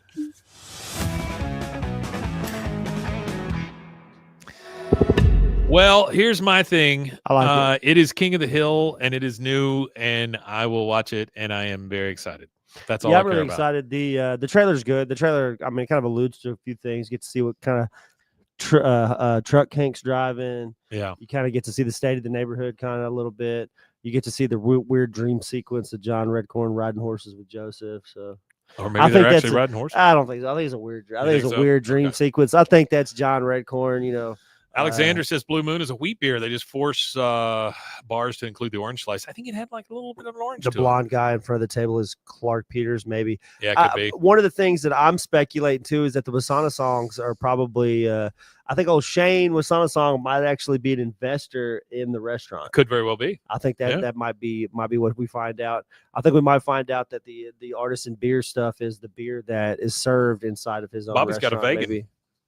He's got a vegan, so he's not. So yeah, is he dating Con or is he dating this vegan? So what I think is that when I think that's like that. My guess is that's going to be a part of the first episode in the trailer. That's going to be like a part of the first. So Hank is going to come, or Bobby is going to come back to town with his girlfriend, and something's going to happen with this vegan, and then he's going to end up being with. It says truck is driving in the beginning sequence has to take place in Saudi Arabia because when he gets to Texas, he has to ride. He has a ride taking him. Yeah. He gets in a ride possible. Share. And this is something that I wanted to go ahead and let everybody, because everybody, like I've seen a lot of things like Hank being in Saudi Arabia. That's so unbelievable. Okay, if you're from Texas, it's not unbelievable, Nope, and I'll tell you why. My 8th grade teacher, her husband was a gas man in the United States. Yep. And closer to his retirement age, not fully retirement age, but he had been doing it for 20 years and he was in his 40s and he wanted to make a lot of money really fast in a short amount of time. So he could retire even earlier than he had planned and hoped for. So he took a job in Saudi Arabia in the gas industry from Texas. I myself had an opportunity and turned it down in my younger years where I would have went to Saudi Arabia for 6 months for training. And then I would have been on offshore oil rigs. It's big money. Much anywhere it's big in money. the world. It's a big deal around here. So it is a real thing. Hank being in Saudi Arabia might seem far-fetched to the untrained eye. It's not. It's really not. Like I said, my 8th grade teacher, when I'm sitting in 8th grade and she's like, yeah, you know, me and my husband just spent I got her the year back. Like she's just came back. This is her first job in America after being away for like 7-8 years. So she was teaching English, or she was teaching math and stuff to the Saudi Arabians and stuff, so they could do some of the complex stuff they needed to do to be able to work. Alexander answered some of the part about Shane. He says, look at the clip of the dinner table. They're all there. Yeah. Shane and his dad sitting next to each other across the other side. And then Artie says Saudi Arabia is full on American-ish suburbs. He's right. Yeah. And that's what they're talking about, that the hills have been living. There's like a whole development in Saudi Arabia specifically for Americans. There's like a whole community of it. Yeah. So this says in the trailer, we see an almost unrecognizable Bill, because he is he's pretty big and pretty rough. As Bobby and Hank argue over the taste of craft beer, and Hank tries to navigate such modern conveniences as gender-neutral bathrooms, annoying Zoom calls, and Bobby's vegan girlfriend. Yep. This guy says, what I love the most about this trailer is someone who has seen every King of the Hill episode maybe a few too many times, is that through it all, Hank seems to still be the same long-suffering, good-natured, but serious person he's always been. I agree. Yeah, he does. That gives me a lot of hope for what we're about to see. It says, it gives me hope that instead of skewering the modern world with cynical irony, Hank and his family will rise to each strange scenario with a little more compassion and a little more understanding of people who are different from them. That is the thing that people don't give enough credit to. He said, which episode will Bill lose his foot? I like to think that that's just that Bill being... Well, that's them tapping into that 500-pound life stuff. I feel like I think Bill laid up like that is an episode. I don't think that he's like that for the whole. George Marston, who wrote this article, also says, that said, I'm also definitely expecting the show to take the wind out of some very pretentious sales as it goes. Another King of the Hill storytelling tradition that aims to take some of the haughty mysticism out of strange modern trends that show how they fit into the lives of common people. The new King of the Hill revival will premiere all 10 episodes on Hulu August 4th. I wish they would I wish they would peter it out too. For more, check out the list of best new TV shows coming your way. So August I'm actually 4th, working that day. I'm going to take that day off. I'll probably take the 4th and the 5th off. And I guess, are we going to do we got to do something. Party? I don't know exactly what we're going to do, but we're going to do something.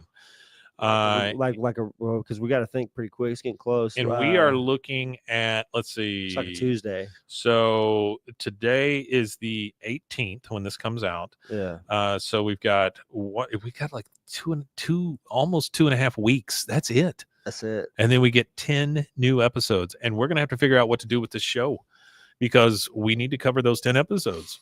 Yeah, we may just halt everything and just cover those 10 episodes first. I think that's what we should do. We should halt even Fridays, honestly. I think Fridays should become. We might do full-on episodes. And then I think that I think shouldn't do it. I don't think that we should do it the same way that we do with the script and everything until we get to it again. I don't know. Or I don't know. I mean, I We'll don't know. see. Let's We'll see. see. Well, I think what we should do is analyze the show and talk about each episode, but we're gonna thank you, Alexander. We're gonna come full circle eventually and be at season 13 at the end of it. And I feel like once we hit the end of season 13, by that point, I feel like we won't have to do as much of the script work because we'll probably be able to find it. We got to send out these stickers. Alexander just sent us some money, and I really appreciate it. And you got to get some stickers.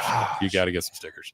I know that's it's not an ongoing joke. It's the fact that I am so busy and Rusty is working 9 jobs. So that's really all it's ever been. It's just been life. We owe all of you stickers. All of you. I owe a lot of people stickers. Everyone should have a sticker.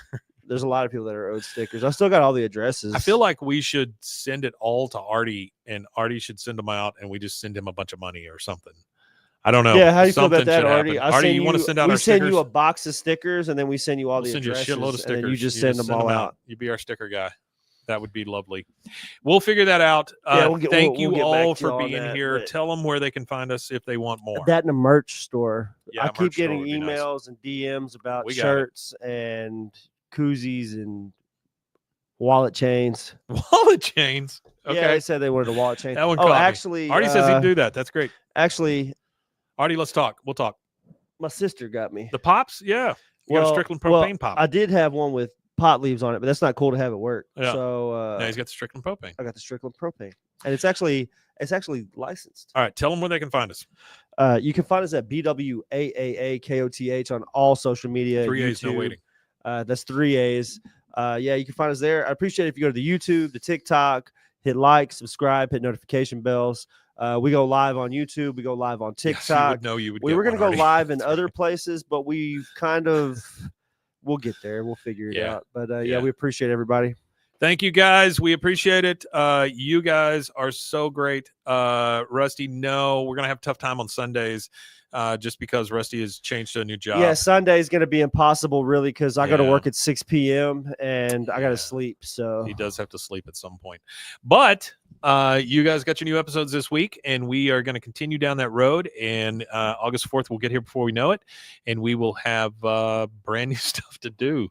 We're going to figure out a lot of things. But if everybody that watched our show sent us in $20, I wouldn't have to work anymore. I will tell you the one thing that you will not have to figure out. We're going to keep going.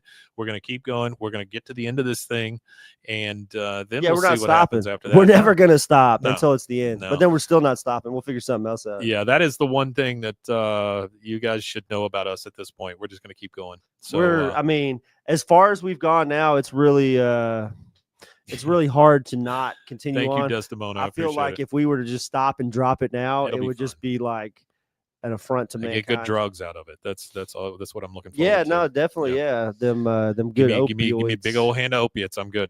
All right, guys. Thank you very much for being here. I didn't mean that, but thank you very much for being here. We appreciate it. We love you all. You guys have really shown up for us every single time. Yeah, it's crazy. It's still we appreciate it. The evolution of the show, and as it continues to go on, blows my mind. We just had one of the largest TikTok creators for King of the Hill watching our TikTok here. It's great. So it's I don't know. It's kind of everyone is welcome. Kind of interesting. Everyone is welcome. Yeah, go to TikTok and check out KOTH Talk. Thank you, Rusty. Yeah. Thank you, Artie. Thank you, Desdemona. Thank you, Rusty, again. Yeah, thank you Alexander. You're the nicest person every ever. Live chat. Thank you so much for everyone who's here. For the Americans, and then one for the Brits in chat. There you go. He got it. He got the 2 salutes in. We'll see you guys next time. Thanks a lot.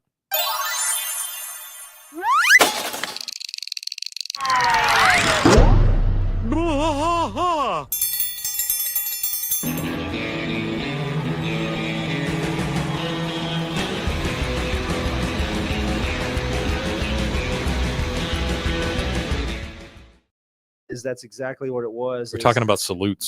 The British went like this, and the Americans, whenever the Americans formed the Continental Army and everything, they switched it to this. Yeah. Just because, you know, it's Just to show a flip, just to say, we'll show you kind of thing. This is how we're going to do it. All right, guys. Thank you again. Thank you. We will see you guys next time. I'm ending the stream. Bye.